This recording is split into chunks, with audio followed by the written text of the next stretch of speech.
welcome to the deep dive. So, you know how this works. You share what you're reading, what you're curious about. The sources you send us. Right. And we dig in and pull out the most important insights, try to get you up to speed without, all the overwhelm. Exactly. And today's deep dive comes from a listener question, actually. Oh, yeah. Yeah, they're really interested in what makes a podcast like Chapter Crunch so effective. The ones that summarize books and give you those key takeaways. Ah, okay. So, understanding the secret sauce, basically. Pretty much. We looked at what seems key for them, like really nailing those engaging summaries, Right. offering genuinely practical insights, making it interactive, and having a dynamic structure. Okay, got it. Engaging summaries, practical insights, interactivity, dynamic structure. Let's unpack that. And interestingly, to get maybe a different angle on this, we're also looking at Kathleen McIntyre's book, The Nature Reset. Which might seem like an odd pairing at first glance. Yeah, what does connecting with nature have to do with podcasting success, right? Well, that's what we want to explore. The idea is to find those sort of universal principles that make information really connect, make it stick with people. Looking for parallels between, say, engaging with nature and creating content that genuinely engages an audience. Okay, I'm intrigued. Where do we start? Let's start with those engaging summaries, riassunti accattivanti, as the listener might put it.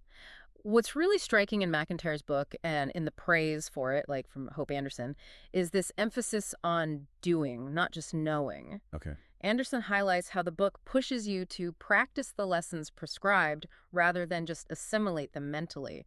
It's about experience over just, intellectual understanding. Ah, I see the connection already. So for a summary to be truly engaging, it can't just be a list of points. Exactly. It needs to somehow spark something in the listener, make them feel like they can use this, maybe even experience the core idea. Precisely. McIntyre talks about being on a 14,000-foot peak. Intellectually, she knew it was beautiful, but she felt a disconnect. Because she wasn't fully experiencing it, physically, emotionally. Right. It wasn't just a thought, it needed to be felt. So maybe podcast summaries need to bridge that gap too. Not just tell you the concept, but hint at the experience or the application. Make it feel more immediate, perhaps, more actionable. Yes, actionable is a great word for it. And McIntyre uses personal stories, doesn't she? Like her connection with that oak tree. That makes her ideas much more sticky. Absolutely. Those anecdotes work like anchors. They make abstract concepts relatable, memorable. So could podcast summaries do something similar? Instead of just the key concept is X, maybe frame it with a tiny relatable story or example. I think that could be really powerful for retention. Yeah. It's like those at-a-glance nature reset practices. She includes pages 90 at 101 in the book. They're designed to be super concise, accessible, easy to grab onto. Right, easy to integrate. Okay, so engaging summaries are about action, experience, and maybe even storytelling. Makes sense. What about the next point? Practical insights? Insight Pertitia. Well, this flows directly from that, doesn't it?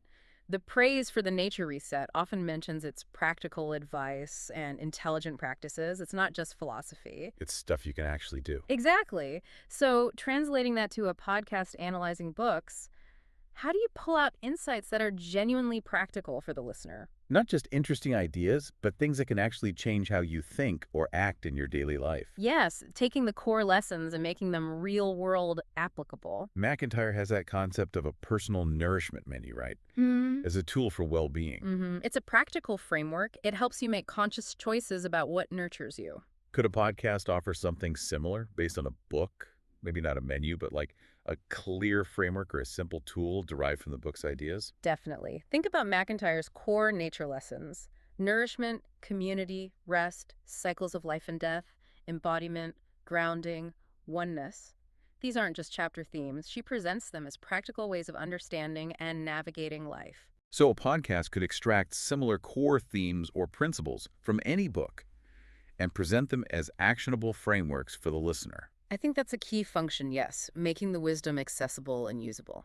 And she also talks about foundational practices: body practice, heart practice, finding a practice partner. These are concrete methods for deeper engagement. Right, which brings us nicely to the third element, interactivity, interactivita. How do you get the listener involved beyond just, listening? McIntyre explicitly challenges readers to practice the lessons, not just read about them. Active participation. So it's about moving the listener from passive consumption to active engagement. How does the podcast do that? Well, look at how McIntyre uses questions in her book. What is missing in your life? How do you want to feel?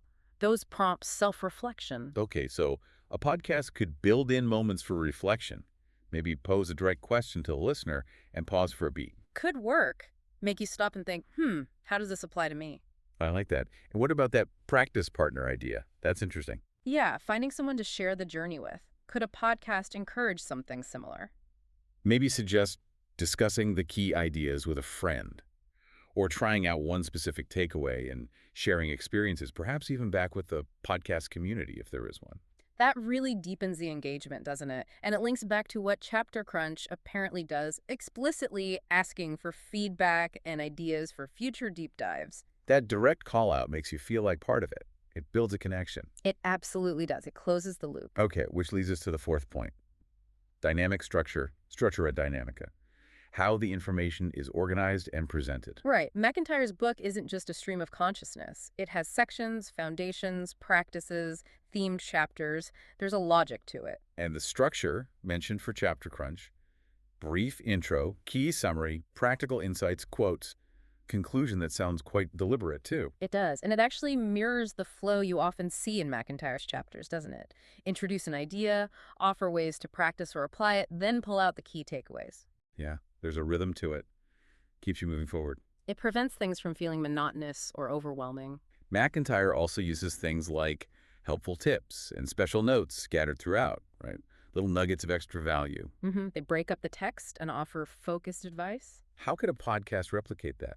Maybe short, punchy, actionable tip segments sprinkled in, or highlighting a really powerful quote as a kind of key insight moment. Yeah, those kinds of structural elements add texture and keep the listener's attention. Like the Nature Reset Practices section in her book, Grouping Related Practices, gives structure but also variety. That provides different ways to access the core ideas.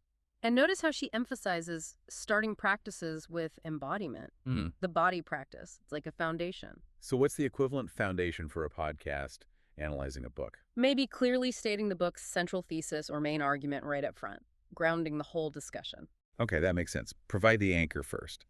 So if we pull back and look at the big picture, these overarching themes, McIntyre wants to help people feel at home in their bodies. What's the podcast equivalent? Maybe helping listeners feel at home with the knowledge, feeling well-informed, confident, and connected to the material. Not just having facts, but understanding them, feeling connected to them. Exactly. And think about McIntyre's core idea of a reset, the nature reset for the nervous system. Right. Calming down, finding balance. Could a good podcast summary act as a kind of information reset, cutting through the noise and overload to provide clarity? Oh, I like that. Instead of adding to the overwhelm, it simplifies and clarifies, distills things down. Precisely. And McIntyre talks so much about paying attention, mindfulness, essentially.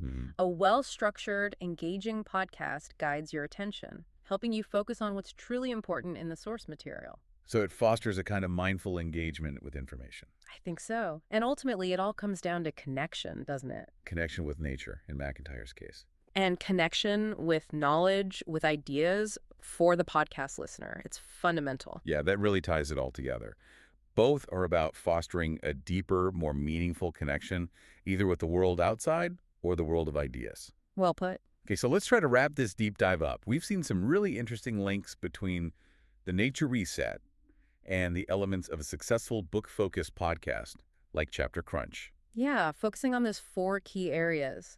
Engaging summaries that go beyond facts to spark action. Right, making them experiential almost. Then offering genuinely practical insights, tools, and frameworks you can actually use. Turning theory into practice. Incorporating interactivity to move you from passive listener to active participant. Through reflection, maybe discussion. And finally, using a dynamic structure to present the information clearly and engagingly, preventing that dreaded information overload. It's about making the information resonate and stick. Which leads us to a final thought for you, the listener. Think about a book you've always wanted to grasp more deeply. How might applying these ideas change how you approach it? Focusing on the actionable insights, maybe trying to engage with it more actively. Exactly. What kind of mental nature reset could you experience by connecting with that information in a more embodied, practical, and focused way? That's a great question to ponder. Food for thought. Definitely. Well, thanks for sharing your sources and sparking this conversation. And thank you for joining us on this deep dive. Hope it was useful. Until next time.